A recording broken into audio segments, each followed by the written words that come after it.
Niatnya baik, tapi kenapa berujung laporan polisi?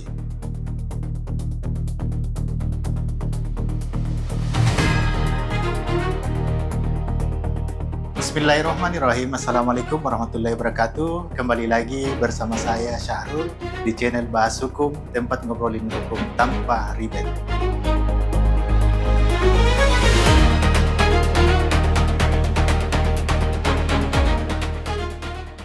Teman-teman, pernah tidak kamu nonton video orang buang sampah sembarangan, pejabat bicara kasar, guru mengamuk di kelas, terus kamu punya pikiran, mending saya posting saja, biar semua orang tahu, dan jadi pembelajaran. Alasannya sih mulia, buat edukasi, agar tidak ada korban lagi. Tapi pertanyaannya, kalau kamu viralkan orang tanpa izin, kamu bisa kena pidana tidak? Jawabannya tidak sesederhana, niat baik akan pasti aman. Hari ini kita akan bongkar batas hukumnya. Jadi mohon dengar dan tonton sampai habis ya. Di hukum kita ada istilah namanya niat baik bukan pembenaran otomatis. Kamu boleh niatnya edukasi, tapi kalau cara kamu lakukan melanggar privasi dan pencemaran nama baik, tetap ada risiko hukum yang bisa kamu dapatkan. Ada 3 pasal yang sering digunakan apabila kita memviralkan orang. Pertama, Undang-Undang ITE yang menjelaskan bahwa larangan mendistribusikan atau menyebarkan informasi yang menyerang kehormatan dan nama baik orang. Ancamannya bisa 2 tahun penjara dan denda yang cukup besar.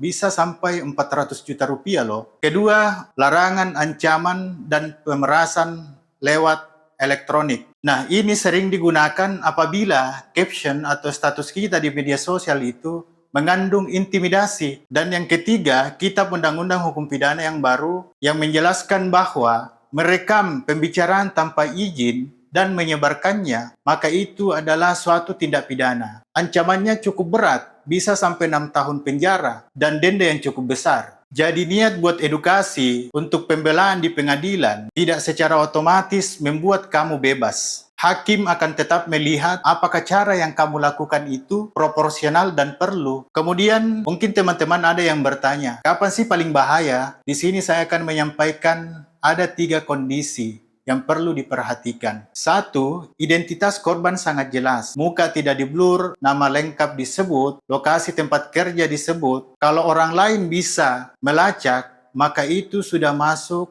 dalam ranah pelanggaran privasi. 2. Kamu edit durasinya atau konteksnya. Yang mana video sebelumnya berdurasi 2 menit, kamu edit dan potong durasinya menjadi 10 detik agar kelihatan jahat. Itu masuk manipulasi dan dianggap pencemaran nama baik. Jadi, niat edukasi tidak akan menolong apabila faktanya dipelintir. 3. Kamu sebar sebelum melaporkan ke pihak berwenang. Kalau tujuannya benar-benar untuk edukasi dan penegakan hukum, maka jalan yang aman yang bisa kamu lakukan adalah lapor dulu ke polisi, ke Komnas HAM, atau lembaga terkait. Kalau kamu langsung upload dan posting, maka hukum melihat kamu lebih niat menghukum secara sosial daripada mencari solusi. Ingat ya, edukasi itu memang penting, tapi cara kamu melakukan yang menentukan apakah kamu akan jadi pahlawan atau jadi terdakwa. Hukum tidak anti kritik, namun hukum anti perusakan reputasi tanpa proses yang adil. Jadi sekali lagi saya mengajak kepada kita semua, teman-teman, apabila kamu ingin memposting atau memviralkan orang, maka pahami dulu, pelajari dulu konteksnya. Jangan langsung diupload, diposting di sosial media. Jangan sampai itu akan berdampak tidak baik untuk kita ataupun orang lain. Sebagai kesimpulan, jangan pernah memviralkan orang apabila kamu tidak paham tentang hukum. Karena sejatinya hukum itu